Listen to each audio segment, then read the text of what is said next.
बिस्मिल्लाहिर्रहमानिर्रहीम। अल्लाह के हुज़ूर दुआ है कि आप सब को अपनी आफ़ियत के साए में रखे, आप सब की जायज़ मुरादें अल्लाह ताला पूरी फ़रमाए। मेरे अज़ीज़ दोस्तों, आज की इस वीडियो में मोहब्बत का इस कदर शदीद तरीन वजीफ़ा मैं आपकी खिदमत में लेके आया हूँ कि मेरे पास मेरी जो आबाई कदीमी किताब है उसके अंदर वज़ाइफ़ में इससे शदीद मोहब्बत का वजीफ़ा मेरे पास नहीं है।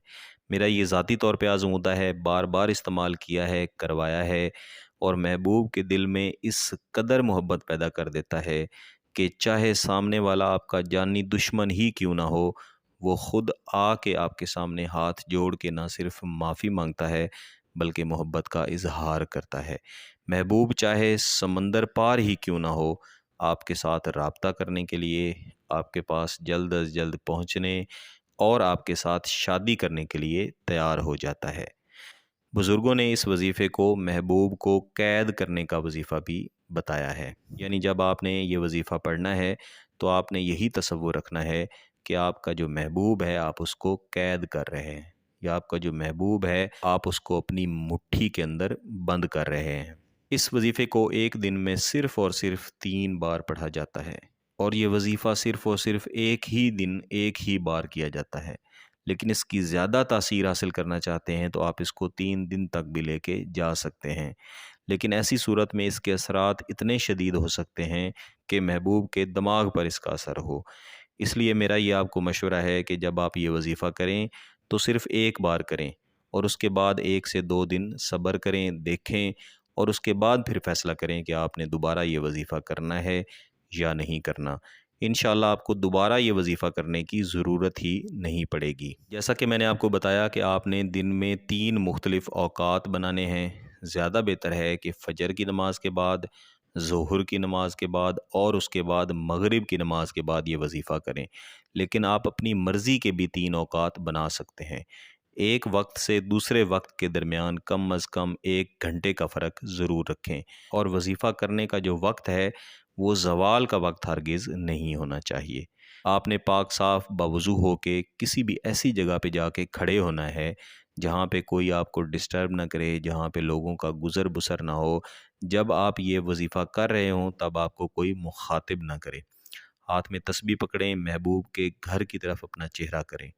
अगर महबूब के घर का इल्म नहीं है तो फिर किबला रुख हो के खड़े हो जाएं, और इसी तरह तस्बीह पकड़ के बेहतर है कि आंखें बंद करके महबूब का तसव्वुर करके ये आयत करीमा जो आपको अपनी स्क्रीन्स पर नज़र आ रही है, अव्वल व आखिर एक एक बार दुरूद इब्राहिमी पढ़ें, और उसके बाद 241 मरतबा आपने इसे पढ़ना है।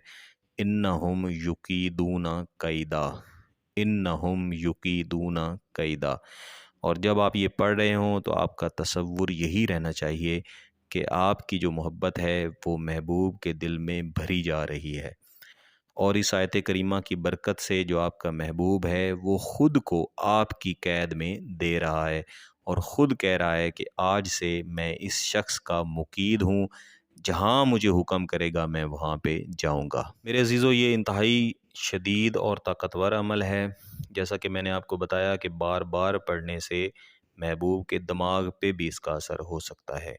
जब आप इसकी पढ़ाई मुकम्मल कर लेंगे तो 3 से 4 घंटों के बाद ही इसके जो असरात हैं वो आपको मिलना शुरू हो जाएंगे, और मज़ीद जब 1 से 2 दिन गुजरेंगे तो तीसरे से चौथे दिन तक आप खुद हैरान होंगे कि ये वही शख्स है जो एक दिन पहले तक मेरे साथ नफ़रत करता था, और अब वही शख्स मेरे से हाथ जोड़ के माफ़िया मांग रहा है।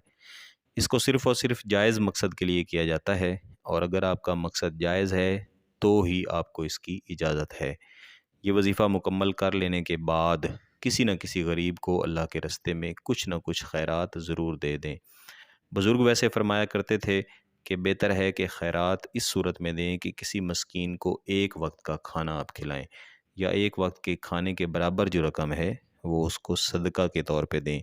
ऐसा सदका करने के कई फ़ायदे होते हैं, जिसमें से एक फ़ायदा ये है कि अगर वजीफ़े की कोई कमी बेशी रह गई हो तो वो अल्लाह ताला पूरी फरमा देते हैं। अगर आपको किसी बात की समझ ना आए तो मुझे व्हाट्सएप कर सकते हैं। आपसे रिक्वेस्ट है कि चैनल को सब्सक्राइब करके घंटी का बटन ज़रूर दबा दीजिएगा। बहुत बहुत शुक्रिया। अल्लाह हाफ़िज़।